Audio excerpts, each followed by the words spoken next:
विकी को हमेशा किस्मत ने उसकी मेहनत से ज्यादा दिया। पैदा हुआ एक बड़े घर में मुंह में चांदी की चम्मच लेकर, और शादी भी की एक उससे भी बड़े घर में सोने की चम्मच मुंह में लेकर।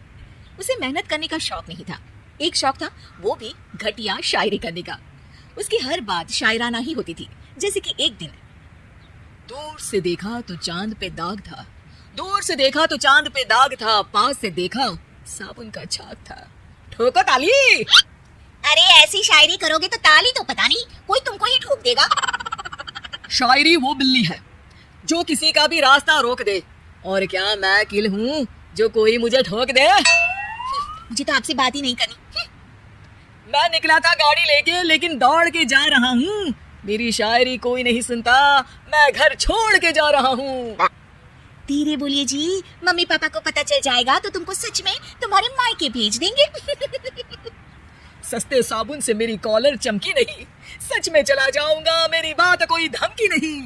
अगर शायरी ही सुनानी है तो सुनाओ, लेकिन कोई काम धंधा भी तो करो। मेरे पिताजी के पास बहुत पैसा है तो घर जमाई बन के खा रहे हो, और कल जा रहे हो ना अपने मायके तो आज ही चले जाओ मेरी बला से।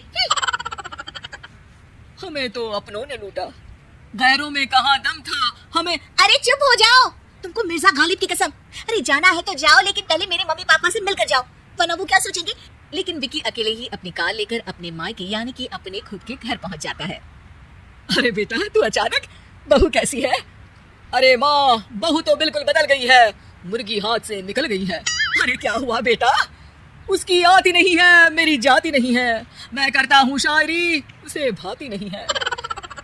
मेरे पास उसका फोन आया था बेटा, सही कह रही है वो, तुमको काम करना चाहिए तभी तो इज्जत मिलेगी। घर जमाई बन के सास ससुर के पैसों पर कब तक ऐश उड़ाते रहोगे? मेरी जिंदगी में हर तरफ से उंगली हो रही है, फोन पर मेरी चुगली हो रही है। अरे चुगली नहीं कर रही थी बहू, वो तेरा भला चाहती है बेटा।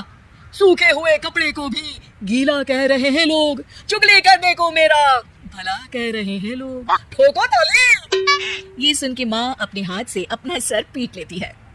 अरे माँ, ताली की जगह माथा क्यों ठोक रही हो? बेटा तू ना आराम कर, तेरे पिताजी भी आने वाले हैं, खाना लगा देती हूँ। विकी अपने घर भी दिन भर टीवी देखता है, तरह तरह का खाना खाता है, दोपहर तक सोता है, चाय पीता है, वीडियो गेम खेलता है, बस काम करने नहीं जाता। घर में नौकर चाकर है तो बिस्तर से हिलने तक की जरूरत नहीं पड़ती। कई बार तो विकी अपने नौकरों को बिठाकर शायरी सुनाता रहता। कब जाओगे बेटा? अरे कैसी बात कर रहे हैं डैडी, क्या आप मेरे फादर नहीं? आप मुझे भगाना चाहते हैं क्या? ये मेरा घर नहीं। अरे नहीं बेटा, तुम्हारा ही घर है, हम तो चाहते थे कि तुम यहीं रहो और मेरा काम आगे बढ़ाओ, लेकिन तुम ही चले गए घर जमाई बनने।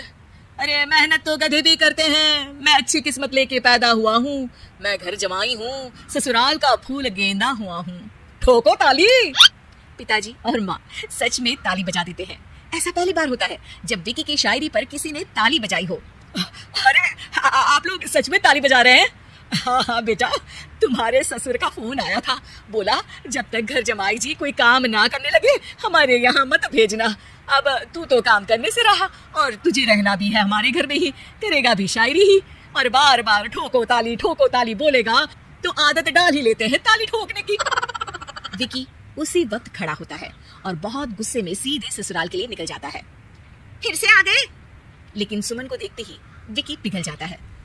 सुमन, आई एम सॉरी, आज से ना मैं सिर्फ शायरी ही नहीं बल्कि काम भी करूंगा। तुम अपने ऑफिस में बात कर लेना, कोई भी मेहनत का काम कर लूंगा। मैं घर जमाई बन के रहूंगा, लेकिन काम करूंगा और इज्जत से रहूंगा। मतलब सिर्फ तुम नहीं आए हो, तुम्हारे साथ तुम्हें अकल भी आ गई है। मैं अपने कारखाने का मैनेजर बनाता हूँ तुमको, कल से मेरे साथ चलना वहाँ। थैंक यू ससुर जी। थैंक यू से काम नहीं चलेगा, एक शायरी सुनानी पड़ेगी। जरूर। ससुर के पास पैसा होते भी मेहनत जिसको भाई है, वही सच्चा दामाद है, वही अच्छा घर जमाई है। ठोको ताली। सब विकी की शायरी पर ताली ठोक देते हैं। शिक्षा, जब किस्मत आपको बहुत सारा दे दे तो उसकी कद्र करनी चाहिए और मेहनत करना कभी नहीं भूलना चाहिए।